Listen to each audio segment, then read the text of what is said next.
இப்போது இரவு நேரம். அந்த காட்டின் 4 பக்கமும் இருள் சூழத் தொடங்கியது. கண்ணுக்கு எட்டிய தூரம் வரை எந்த மிருகமும் இல்லை. அப்போது காட்டுக்கு வெளியே ஒரு பயங்கரமான சிங்கம் தனது நண்பர்களான 2 ஓநாய்கள் மற்றும் ஒரு கருப்பு பூனையுடன் அங்கு வந்தது. இந்த காட்டு மிருகங்களோட மாமிசம் எவ்வளவு ருசியாக இருக்கு தெரியுமா? வா போய் வேட்டையாடலாம். ருசியான மாமிசமா? வா வா சாப்பிடலாம். என்ன வாவான்ற? இது யார் காடுன்னு தெரியுமா? அந்த மகா சிங்கத்தோட காடு. நம்ம ஒளிஞ்சிருந்து தானே வேட்டையாட போறோம், அப்புறம் என்ன? அந்த சிங்கத்துக்கு முன்னாடி மாட்டிக்கிட்டேன்னு நினைச்சுக்கோ, அவ்வளவுதான், நேரா விசா யமலோகத்துக்கு. நம்ம பூனை சொல்றதும் விஷயம் இருக்கு தானே. அந்த காட்டுக்குள்ள போறதுனாலே டைரக்டா யமலோகம் போற மாதிரி தான். ஆளை விட்டுருப்பா. அந்த சிங்கராஜாவுக்கு பயந்து எந்த உயிரினமும் அந்த காட்டுக்குள் நுழைய துணிவதில்லை. அது எவ்வளவு குரூர விலங்கானாலும் சரி. அடுத்த நாள் சிங்கராஜா தனது அரண்மனைக்கு வெளியே அமர்ந்திருந்தார். அப்போது சில வனவிலங்குகள் அங்கு ஓடி வந்தன. ஒரு சோக செய்தி வந்திருக்கு ராஜா. என்னாச்சு ராஜா? இன்னைக்கும் நம்ம காட்டுல ஒரு மிருகத்தோட சாவு நடந்திருக்கு. யாருன்னு தெரியல, ஆனா வேட்டையாடி கொண்டு தின்னுட்டாங்க. ராஜா, யார் இப்படி தொடர்ச்சியா பண்றாங்கன்னு தெரியல. வெளியில இருந்து வர யாரோ தான் இந்த வேலையை செஞ்சுட்டு போறாங்க. கண்டுபிடிங்க, மக்கள் பயப்படுறாங்க. ஆமா அரசே, அவங்க யாருன்னே தெரியல. அவங்க வராங்க, கொள்றாங்க, போறாங்க. என் காட்டுக்குள்ள காலு வச்சவன் யாரு? அரச, நீங்க ஒரு மகா வீரன் என்று நாங்கள் நம்புகிறோம். ராஜா, இது நம்ம ஊர் பசங்க பண்ணது கிடையாது. ஏன்னா எல்லாருக்குமே உங்க வீரத்தை பத்தி தெரியும். வெளியூர்காரனா தான் இருப்பான். நீங்க எல்லாம் கவலைப்படாம இருங்க. உங்களை எல்லாம் காப்பாத்துறது என்னோட கடமை. உங்களை மாதிரி ஒரு வீரமான ராஜாவை கிடைச்சது எங்க பாக்கியம். அரசனுடன் பேசிய பின் மிருகங்கள் வீட்டுக்கு திரும்பின. அடுத்த நாள் ஓரிடத்தில் ஒரு குரங்கு, ஒரு குள்ளநரி, ஒரு பெண்மான், ஒரு கழுதை பேசிக் கொண்டிருந்தன. டேய், கொய்யாப்பழம் சாப்பிடணும் போல இருக்கு. என்ன பண்றது? இந்த பாருடா பல்லு, இந்த நேரத்தில் காட்டுக்கு வெளியே போகிறது நல்லதில்ல சொல்லிட்டேன். அப்புறம் உன் இஷ்டம். ராஜாவோட அனுமதி இல்லாமல் வெளியே போகவே முடியாது. டேய், நாம் என்ன சின்ன பசங்களா? தொட்டதுக்கும் பிடிச்சதுக்கு எல்லாம் பெர்மிஷன் கேளுன்னு சொல்லிட்டு இருக்க. அதான் நானும் சொல்கிறேன், சின்ன விஷயத்துக்கெல்லாம் பயப்பட்டா எப்படி? வா போகலாம். அப்படி அந்த 4 நண்பர்களும் ராஜாவின் அனுமதி பெறாமலேயே துணிச்சலுடன் காட்டுக்கு வெளியே சென்றனர். டேய், இங்க பாருடா, இந்த இடம் ரொம்ப ஆபத்தானது மாதிரி எனக்கு படுது. சாப்பிட்டு முடிஞ்சோன்னா வேகமா கிளம்பிடலாம். திடீரென்று பயங்கரமான சிங்கம் ஒன்றும் சிறுத்தையும் ஓநாயும் ஒரு ஹைனாவும் அந்த நண்பர்களை சூழ்ந்தனர். இதுக்கு தான் அதிர்ஷ்டன்னு சொல்றது. இறையே வேட்டைக்காரனை தேடி வருதோம். செம காமெடி. கடவுளே, இவனுங்கெல்லாம் எங்கிருந்து வந்தாங்க? சரி, அந்த சிங்கராஜெல்லாம் இங்கே வரவே முடியாது. நம்ம தைரியமாகவே இவங்களை வேட்டையாடலாம். வாங்க. ஆமாம், இவங்களை நம்ம துண்டு துண்டா நறுக்கி சாப்பிடுவோம். ஆபத்தில் சிக்கிக் கொண்டனர் என்று தெரிந்தபோது, உயிர் வேணும்னா ஓடுங்கடா டேய். அந்த நண்பர் குழு உயிரை காப்பாற்ற ஓடத் தொடங்கினர். அவர்களை துரத்தி கொண்டு அந்த தீய விலங்குகளும். டே, அங்க ஒரு குகை தெரியுது பாரு, அதுக்குள்ள போலாம் வா. அந்த 4 பேரும் பயந்து ஓடி அந்த குகைக்குள் சென்றனர். அங்கிருந்த பெரும் கல் ஒன்றை நகர்த்தி வாசலை அடைத்து விட்டனர். சில நொடிகளில் அவர்களை துரத்தி அந்த மிருகங்களும் அங்கு வந்தனர். எங்க போயிட்டாங்க அவங்க? இந்த சைடு தான் வந்தாங்க. இங்கே எங்கேயாவது ஒளிஞ்சிருப்பாங்க. நம்ம இங்கேயே உட்காந்து அவங்கள காத்திருப்போம். அவங்க எங்க போக போறாங்க நானும் பார்த்துடுறேன். இந்த குரூர மிருகங்கள் அந்த நண்பர்களுக்காக காத்திருக்க தொடங்கினர். இந்த நேரத்தில் குகைக்குள்ள என்ன நடக்குது தெரியுமா? நண்பர்கள் அமைதியா உட்கார்ந்து இருந்தாங்க. அங்கிருந்த ஓட்டை வழியாக வெளியே பார்த்து கொண்டிருந்த மான், அந்த கெட்டவனுங்கெல்லாம் நம்ம குகைக்கு முன்னாலேயே உட்கார்ந்துட்டு இருக்காங்க. எனக்கு இதுக்குள்ள உட்காந்து மூச்சு முட்டுது. உயிர் வேணும்னா கவனம் உட்காருங்க, சும்மா குண்டக்க முண்டக்கன்னு பேசிக்கிட்டு. இப்படியாக பல மணி நேரங்கள் கடந்து விட்டன. எனக்கு ரொம்ப பசிக்குது, செத்து போயிருவேன்னு நினைக்கிறேன் சாப்பிடாமலே. ஏன் நீ டென்ஷன் அடிக்காத. நீ செத்து போனா கூட உன் உடலை நான் பத்திரமா காட்டுக்கு கொண்டு போய் சேர்த்துருவேன். டே கழுத, ஏன்னா ஜோக் அடிக்கிற நேரமா? சாரி. நீ இதெல்லாம் விட்டுட்டு உன்னோட கூர்மையான புத்தி யூஸ் பண்ணி இங்கேருந்து வெளியே போகிறது எப்படின்னு ஒன்று யோசிச்சு சொல்லு பார்க்கலாம். நான் லூசு பையன் உனக்கு தெரியல, அதனால தானே லூசு பசங்களை எல்லாமே கழுதைன்னு கூப்பிடுறாங்க. நரினா எல்லாருக்கும் புத்திசாலியும் தெரியும்ல, அப்ப நீயே ஏதாவது யோசிச்சு சொல்ல வேண்டியதானே. உன் மண்டையை யூஸ் பண்ணடி. குகைக்குள் கோர பசியால் தளர்ந்து அமர்ந்திருக்கும் நண்பர்களை காத்து வெளியே இருப்பவர்கள் பேசினர். சரி ராத்திரி ஆயிடுச்சு, ஒரு விஷயம் பண்ணுவோம், நம்ம எல்லாம் வீட்டுக்கு கிளம்புவோம். அப்போதுதான் குகைக்குள் இருந்து பேசும் குரல் வெளியே கேட்டது. கொஞ்ச நேரத்திலேயே அந்த கொடுமைக்காரங்க இங்கிருந்து போயிடுவாங்கன்னு நினைக்கிறேன், அப்புறமா நம்ம வெளில போலாம். நரியின் குரலை கேட்ட சிங்கம் இப்படி கூறியது. ஓ அப்படியா, நம்ம சாப்பாடெல்லாம் இந்த குகைக்குள்ளதான் இருக்குது. டேய், நம்ம எங்கேயுமே போல. சரிதான், அவங்க வெளில இறங்குற வரைக்கும் நம்ம இங்கேயே உட்காரோம். அந்த குரூர விலங்குகள் அங்கேயே காத்திருக்க தீர்மானித்தன. அப்படி காத்திருந்து விடியலும் வந்துவிட்டது. மகாராஜா, என் பொண்டாட்டிய நேத்துலேருந்து காணோம், எங்கே போனாலோ பயமா இருக்கு. எங்க வீட்டு பொண்ணையும் காணும் மகாராஜா. எங்கள் அப்பாவும் இது வரைக்கும் வீட்டுக்கு வரல ராஜா, இவங்க கூட தான் போனாங்க. எங்க அப்பாவும் தான். இவர்களின் புகார்களை கேட்ட சிங்கம் கூறியது. ஒரே நேரத்தில் நம்ம காட்டிலேருந்து 4 பேர் காணாமல் போயிருக்காங்க. அவங்க பாடி இல்லாதனால உயிரோடு இருக்க வாய்ப்பு இருக்கு. ஆமா ராஜா, அவங்க இப்பவும் உயிரோட தான் இருப்பாங்க. சரி, சீக்கிரமா அவங்கள தேடி கண்டுபிடிப்போம். குகைக்கு வெளியே காத்திருந்த சிங்கமும் கூட்டாளிகளும் பொறுமை இழந்தனர். அவர்கள் சினம் கொண்டனர். எனக்கு இனிமே ஒரு நிமிஷம் கூட இங்க உட்காரதுக்கான பொறுமை இல்லை. சரி, அப்ப என்ன பண்றது? அந்த வாசல்ல வச்சிருக்கிற பாறாங்கல்ல மாத்தி நமக்கு உள்ள போகணும், அதான் பண்ணணும். குகையை நோக்கி வந்து கொண்டிருந்த மிருகங்களை பார்த்து பயந்த மான், கடவுளே, இந்த பாறாங்கல்ல மாத்தி அவங்க உள்ள வர போறாங்க. இதை கேட்டதும் நண்பர்கள் பயந்து விட்டனர். இதுக்கு ஒரே வழிதான் இருக்கு, நம்ம இங்க இருக்கிறது மகாராஜாவுக்கு எப்படியாவது தெரிவிக்கணும். எப்படிதான் நம்ம இங்க இருக்கிற விஷயத்த ராஜாவுக்கு தெரிவிக்கிறது? பாட்டு பாடிதான், நீ ஒரு சுதியே இல்லாம ஒரு பாட்டை பாடு.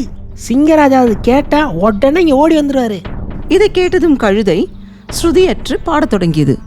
ஏடு அண்டனக்கா, ஏட்டு அணக்குனக்கா, சிங்கராஜா சீக்கிரம் ஓடி வாங்க, ஏட்டு அண்டனக்கா எங்களை காப்பாத்துங்க, ஏட்டு அணக்குனக்கா. சிங்கமும் கூட்டாளிகளும் அந்த பாறாங்கல்லை தள்ளி நீக்க முயற்சி செய்து கொண்டிருந்தனர். அதே நேரத்தில் காட்டுக்குள் சிங்கராஜா தன் காணாமல் போன பிரஜைகளை தேடத் தொடங்கினார். ஓரிடத்தில் வந்தபோது கழுதை பாடும் குரலை கேட்டது.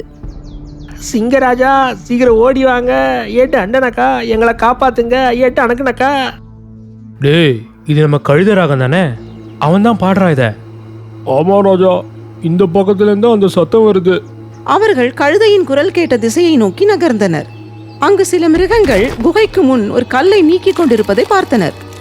டேய், அவன் இப்ப குகைக்குள்ள வரப்போறான்டா. டேய் கழுத, ஒழுங்கா பாடுறா.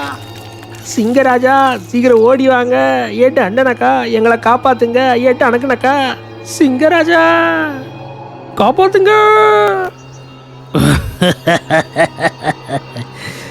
உங்களை காப்பாத்துங்க யாரும் வரமாட்டாங்கடா. தீய சிங்கம் நண்பர்களை வேட்டையாட நினைக்கும் போது மகாராஜா வந்துவிட்டார். டேய், நான் உயிரோட இருக்கிற வரைக்கும் என் மக்களோட நிழலை கூட உங்களால தொடவே முடியாது. ஐயோ, டேய் சிங்கராஜா வந்துட்டான்டா. நான் அப்பவே சொன்னேன்ல, நம்ம ராஜா உயிரோட இருக்கிற வரைக்கும் நம்ம யாரும் தொட முடியாதுன்னு. வந்துட்டாரே. என் மக்களை தொட நினைத்தவனை கூட நான் சும்மா விட மாட்டேன். இது எல்லாமே உனக்கு தெரிஞ்சும் நீ அவங்கள சிக்க வச்சிருக்க. என் மக்களை சிறைபிடிக்க உங்களுக்கு எப்படி தைரியம் வந்தது சொல்றா? கொஞ்சம் கூட தாமதிக்காமல் சிங்கராஜா தீய சிங்கத்தை ஆக்கிரமிக்க முனைந்தது.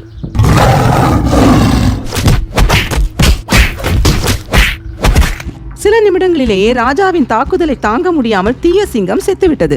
அடேய் ஓடுறா. டேய், நாளைக்கு சாப்பிடலாம்டா, ஆனா உசுறு போனா போனதுதான். எஸ்கேப். உயிருக்கு பயந்து அந்த விலங்குகள் அங்கிருந்து ஓடிவிட்டன. மன்னிச்சிருங்க மகாராஜா, உங்க அனுமதி இல்லாம நாங்க காட்டை விட்டு வெளில இறங்கிட்டோம். சரி, நான் உங்களை மன்னிச்சிட்டேன். ஆனால் இனிமே என் அனுமதி இல்லாம காட்டு எல்லையில கூட உங்க கால் படக்கூடாது. சரிங்க ராஜா. அதற்கு பிறகு சிங்கராஜா அந்த நண்பர்களையும் அழைத்து காட்டுக்கு சென்றார். அப்போது சில மிருகங்கள் பதறி அடித்துக்கொண்டு அங்கு வந்தனர். ஐயா, யாராவது காப்பாத்துங்க, காப்பாத்துங்க. காப்பாத்துங்க, காப்பாத்துங்க, காப்பாத்துங்க என்று கதறிக் கொண்டிருந்த மிருகங்களிடம் வந்து சிங்கம் கேட்டது. என்னாச்சு? ஏன் எல்லாரும் அழுறீங்க? மகாராஜா, எங்களை காப்பாத்துங்க. வெளியிலேருந்து நிறைய மிருகங்கள் எல்லாம் வந்து எங்களை வேட்டையாடுறாங்க. மகாராஜா, நீங்க அந்த சிங்கத்து கூட சண்டை போட்டீங்கல்ல, அப்போ அந்த மிருகங்க ஓடி போனாங்கல்ல, அவங்க வீட்டுக்கு போல நம்ம காட்டுக்கு தான் வந்திருக்காங்க.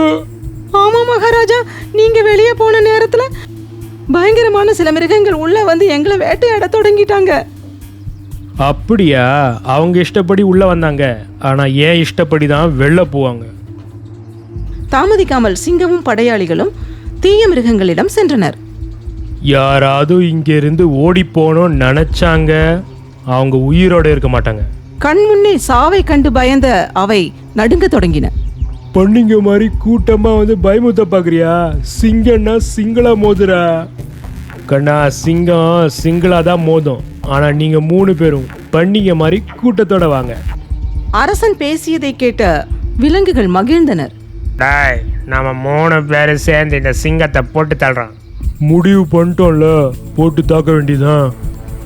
அந்த 3 கெட்டவர்களும் சிங்கராஜாவை தாக்கத் தொடங்கினர். ஆபத்தான விதத்தில் தாக்குதல் தொடர்ந்தது.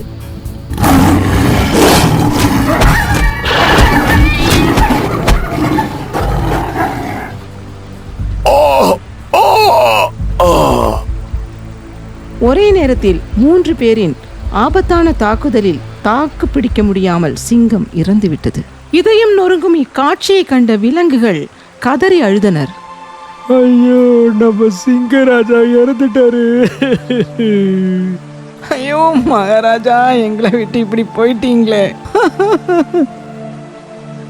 அரசனை கொன்ற பின் அந்த கெட்ட விலங்குகள் இப்படி கூறின.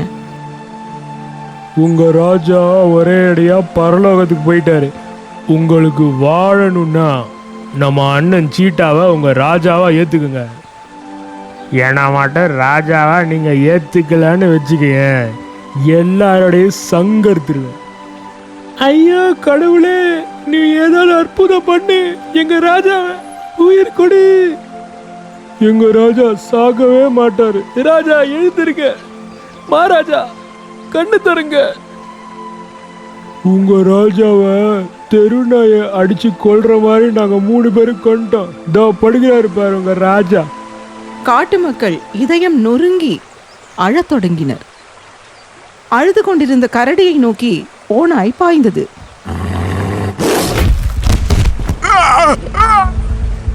திடீரென்று யாரோ ஓநாயை பின்னால் இருந்து தள்ளி கீழே வீசினர்.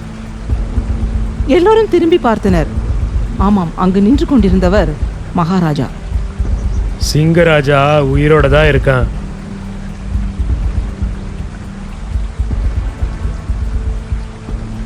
உயிரோடு கண்முன் நிற்கும் சிங்கராஜாவை பார்த்த தீய விலங்குகள் அதிர்ந்தன. இது எப்படி? யாரு? அரசரோட பாடி தானே அங்க கிடக்குது. அப்ப இது யாரு? நீ யாரு? அப்ப அது ஒன்னும் புரியல எனக்கு. எல்லாமே நான் விளக்கி தரேன். சிங்கராஜா இறந்து கிடந்த சிங்கத்தின் முகத்தில் இருந்து ஒரு முகமூடியை கழட்டினார். அந்த குரூரர்கள் பார்த்தபோது அது இவர்களின் கூட்டாளி சிங்கங்களில் ஒன்று. தங்களின் கூட்டாளியை தான் ஆக்கிரமித்து கொன்றோம் என்று அறிந்த மிருகங்கள் அதிர்ந்தன. ஐயோ, இது நம்ம ஃப்ரெண்டு சிங்கம் இல்ல? அப்படின்னா நம்ம 3 பேரும் நம்ம ஃப்ரெண்டைய கொன்னோம். ஆனா இது எப்படி நடந்தது? நான் விளக்கமா சொல்றேன், கேளுங்க. ஒரு நாள் நான் காட்டுல நடக்க போகும்போது மரத்துக்கு பின்னாடி ஒளிஞ்சிருந்த இந்த சிங்கம் என் கண்ணுக்கு தெரிஞ்சுது. நான் இன்னைக்கு ராஜாவோட காட்டுல ஏறி அவங்களோட மக்களையே வேட்டையாடி தின்னுவேன். ஓ அப்படியா? என் காட்டுக்குள்ளே வந்து என் மக்கள் மேல நீ கை வைப்பேன்னு நீ சொல்ற.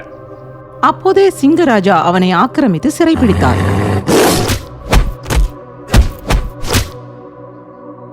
பிறகு தன் முகத்தை போன்ற ஒரு முகமூடியை உருவாக்கி அவனுக்கு அணிவித்து விட்டார். அவர் காட்டில் சிறை கைதியாக்கினார். நான் உங்க காட்டுலேருந்து ஒரு சிங்கத்தை முன்னாடியே பிடிச்சி சிறையில போட்டு வச்சிருந்தேன். அவன் தான் இவன். இதை கேட்டதும் அந்த கெட்ட விலங்குகள் பயந்து நடுங்க தொடங்கின. டேய் சிங்கராஜா, நீ எங்க 3 பேரை ஏமாத்தினல, உன்னை சும்மா விட மாட்டேன்டா. இதை கேட்ட சிங்க மகாராஜா அவர்கள் 3 பேரையும் கொன்றுவிட்டார். அப்படியாக மிகவும் சக்தி வாய்ந்த சிங்கராஜா அனைத்து எதிராளி வேட்டை விலங்குகளையும் கொன்று வீழ்த்தினார். இதை கண்ட காட்டு மிருகங்கள் மகிழ்ந்தனர். ராஜா, உங்களை நினைச்சு நாங்க பெருமைப்படுறோம். உங்க காட்டுல வாழறதுக்கு நாங்கெல்லாம் கொடுத்து வச்சிருக்கணும். வாழ்க மகாராஜா, வாழ்க சிங்கராஜா. வாழ்க மகாராஜா, வாழ்க சிங்கராஜா. அச்சம்பவத்திற்கு பிறகு சிங்கராஜாவுக்கு அவரின் குடிமக்கள் நன்றி செலுத்தினர். ஆபத்தோ பதற்றமோ இல்லாமல் அக்காட்டு மக்கள் அந்த ராஜாவுடன் மகிழ்வுடன் வாழ்ந்தனர். அந்த மலையடிவாரத்தில் உள்ள மரத்தின் உச்சியில் இருக்கும் தேன்கூட்டை பார்த்து சிங்கம் சொன்னது, பா, என்ன பெரிய தேன்கூடு! இந்த மரத்தில் நான் எப்போ ஏறி எப்போ தேன் எடுத்து. சிங்கம் தன் உயிர் நண்பன் கரடியை பற்றி யோசித்தது.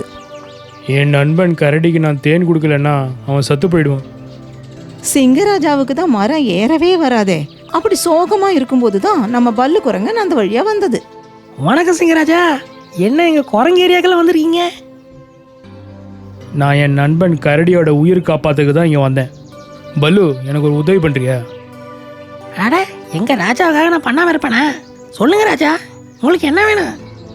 பல்லு, உனக்கு அந்த தேன் கூடு தெரியுதா? ஆமா. இந்த மரத்து மேலே ஏறி நீ இந்த தேன் கூடு எடுத்துட்டு வரியா? அதுக்கு என்ன ராஜா, எடுத்துட்டா போச்சு. மின்னல் போல மரத்து மேல ஏறி தேன்கூடு பக்கத்துல வந்துட்டான் பல்லு குரங்கு. அந்த கூடை எடுக்க முயலும் பொழுதுதான் தேனீக்கள் குத்த தொடங்கியது.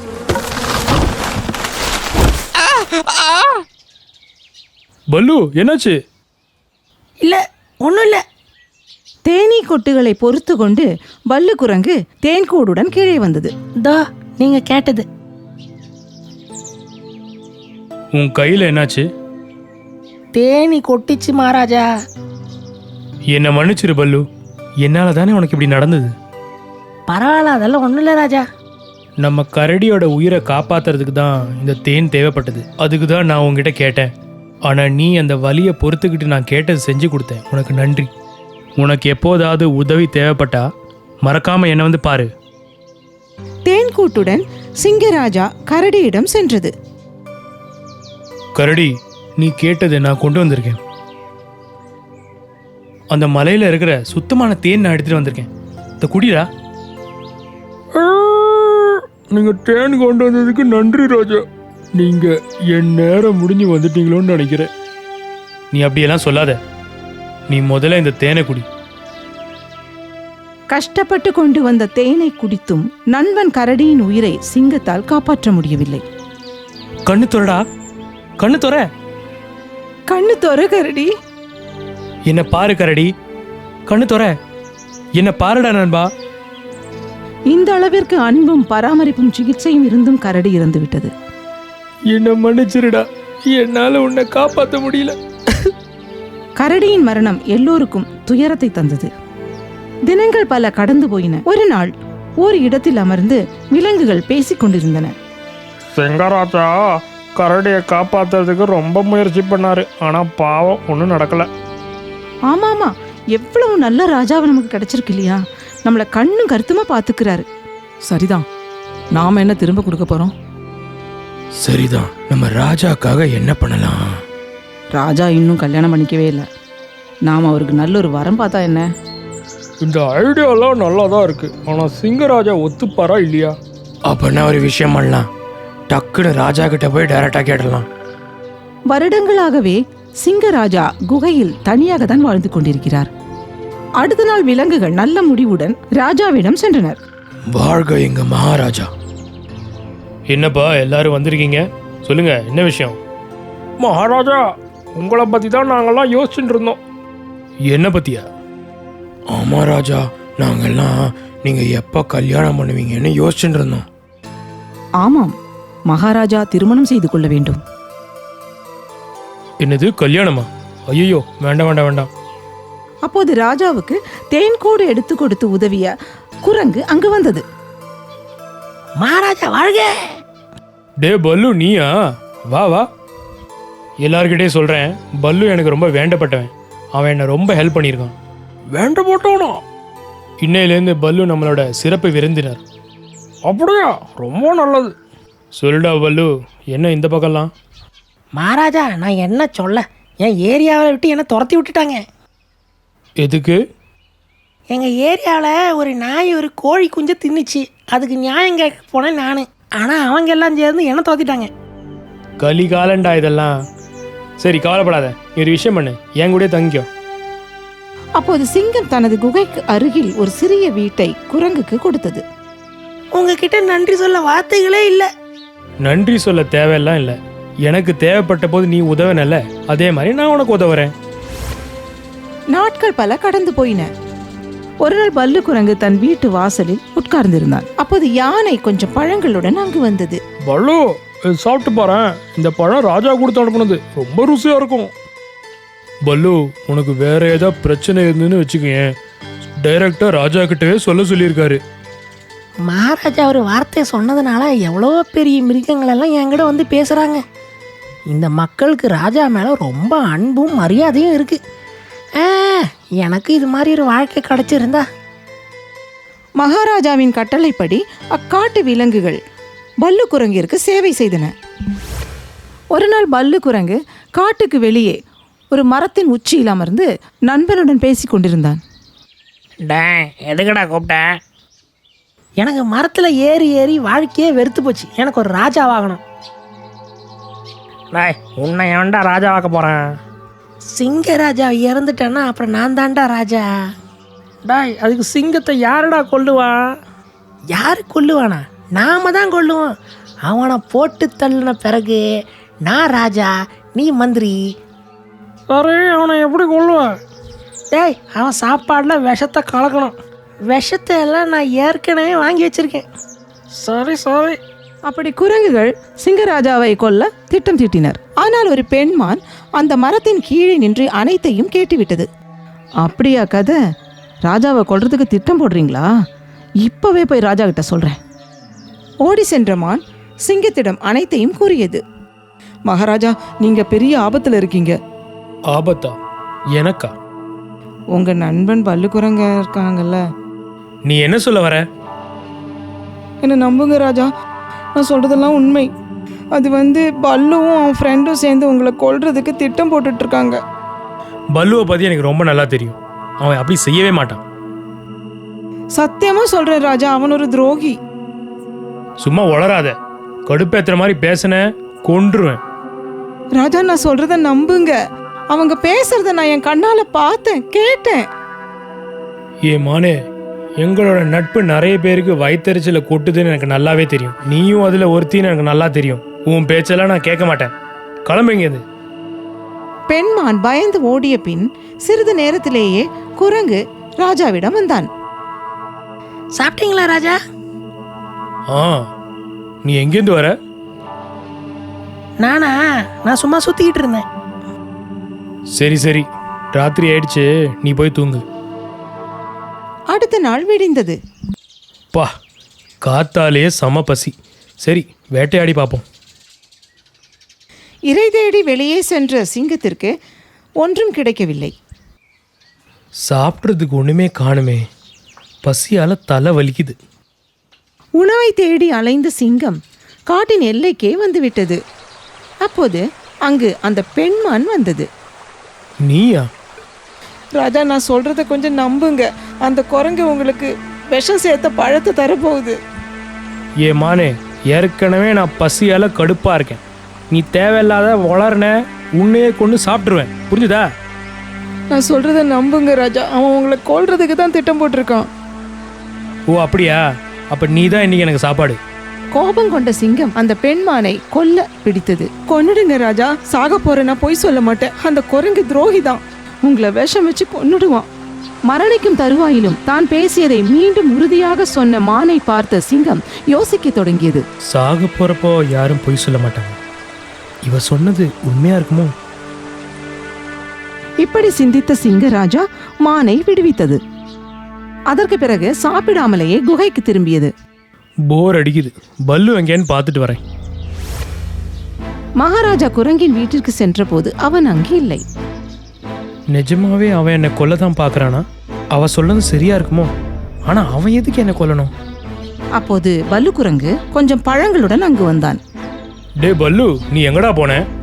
உங்களுக்காக பழம் பறிச்சுட்டு வர போனேன். ஓ, பழம் எடுத்துட்டு வர போனியா? அப்போ இதுல விஷம் சேர்த்திருப்பானோ? மகாராஜா, இது எங்க ஏரியால விளையிற ஸ்பெஷல் பழம், சாப்பிடுங்க. புத்திசாலியான சிங்கம் இப்படி கூறியது. பல்லு, இந்த பழத்தை நான் கண்டிப்பா சாப்பிடுவேன். ஆனா எனக்கு முன்னாடி இந்த பழத்தை நீ சாப்பிடணும். ஐயோ மகாராஜா, நான் இப்பதான் சாப்பிட்டு வந்தேன். இது உங்களுக்காக கொண்டு வந்த பழம் தான், நீங்க சாப்பிடுங்க. இல்ல இல்ல, இந்த பழத்தை நீ சாப்பிடலன்னா நானும் சாப்பிடவே மாட்டேன். சரி மகாராஜா, நீங்க இவ்வளோ சொல்றீங்கல்ல, நான் சாப்பிட்றேன். கட்டாயப்படுத்தியதால் பல்லு குரங்கு அந்த பழத்தை தின்றுவிட்டது. ஆனால் அதில் விஷம் இல்லை என்பதால் அவனுக்கு ஒன்றுமே ஆகவில்லை. ச்சே, தேவையில்லாம தப்பாவே யோசிச்சுட்டேன். அதற்கு பின் சந்தேகம் தீர்ந்த சிங்கம் பழம் உண்டது. இதை கவனித்த குரங்கு, நீ சந்தேகப்படுவேன்னு தெரிஞ்சுதாண்டி உனக்கு நான் சாதா பழம் கொடுத்தேன். அடுத்த பழம் நீ சாப்பிட்றதுல விஷம் இருக்கும். அப்படியாக தினங்கள் கடந்து போயின. மீண்டும் ஒரு நாள் பல்லு குரங்கு ஒரு பழத்துடன் ராஜாவை பார்க்க சென்றது. ராஜா, நான் உங்களுக்காக ஒரு பழம் கொண்டு வந்திருக்கேன் என்று கூறிய குரங்கு ஒரு பழத்தை கொடுத்தது ராஜாவுக்கு. மிகுந்த நம்பிக்கையுடன் அந்த பழத்தை தின்ன சிங்கம் கையில் எடுத்த போது அங்கு மான் வந்தது. வேண்டாம், சாப்பிடாதீங்க ராஜா, அந்த பழத்தை நான் சாப்பிடுறேன். முடியாது, இந்த பழம் ராஜாக்காக, உனக்காக கிடையாது. இல்ல மகாராஜா, அந்த பழத்தை எனக்கு கொடுத்துருங்க, ரொம்ப பசிக்கிறதுனால கேட்குறேன். நான் சொல்றேன்ல, இது ராஜாக்காக, கிளம்பிக்காது. திடீரென்று கோபப்பட்ட குரங்கை பார்த்த சிங்கம் யோசிக்க தொடங்கியது. இந்த பழத்துல விஷம் கலந்துருப்பானோ? என்னை காப்பாத்துறதுக்காக தான் அந்த மான் இதெல்லாம் சொல்லுதா? ஒண்ணுமே புரியலையே. சந்தேகிக்க தொடங்கிய சிங்கம் கூறியது, சரி, ஒரு விஷயம் பண்ணுவோம். மானே, நீ சாப்பிட்டுக்கோ, உனக்கு ரொம்ப பசிக்குது இல்ல? அந்த பழத்தை சிங்கம் மானுக்கு கொடுத்தது. விஷப்பழத்தை உண்டதும் மான் தவிக்க தொடங்கினாள்.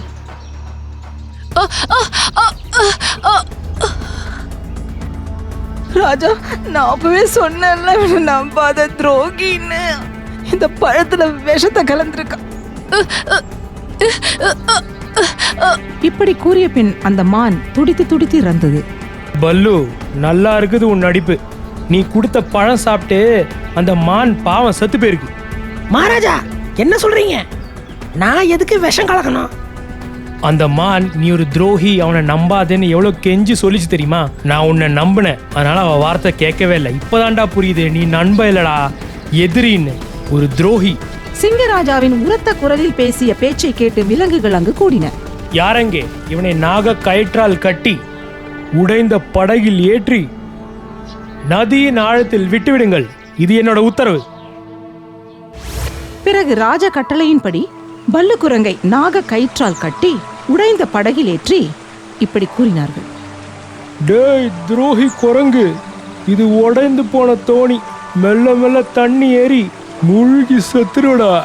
ஐயா, யாராவது என்ன காப்பாத்துங்க, எனக்கு நீச்சல் தெரியாது. மகாராஜா, காப்பாத்துங்க. புலியும் சீட்டாவும் குரங்கை ஏற்றிய உடைந்த படகை நதியின் நடுவில் விட்டுவிட்டு திரும்பினர். ஓட்டை படகில் நீர் மெல்ல மெல்ல ஏறி மூழ்கத் தொடங்கியது. ஐயோ, யாராவது காப்பாத்துங்க, தண்ணி நிறையுது. மகாராஜா, காப்பாத்துங்க, யாராவது என்ன காப்பாத்துங்க. ஆனால் அவன் அழும் குரலை கேட்க அங்கு யாரும் இருக்கவில்லை. காப்பாத்துங்க, காப்பாத்துங்க. அந்த கொடும் துரோகி கதறி அழத் தொடங்கினான். ஆனால் எந்த உயிரினமும் இல்லை அவன் குரலை கேட்க. மெல்ல மெல்ல அந்த படகு நீரில் மூழ்கி மறைந்து விட்டது.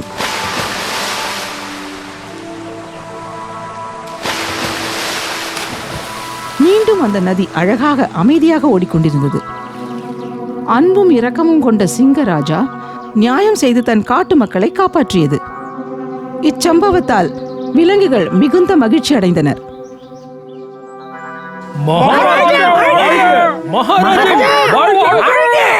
உங்களுக்கு இந்த வீடியோ பிடிச்சிருந்தா மறக்காம எங்களோட சேனலை சப்ஸ்கிரைப் பண்ணுங்க. மறக்காம லைக்கும் ஷேரும் பண்ணுங்க. ரொம்ப நன்றி.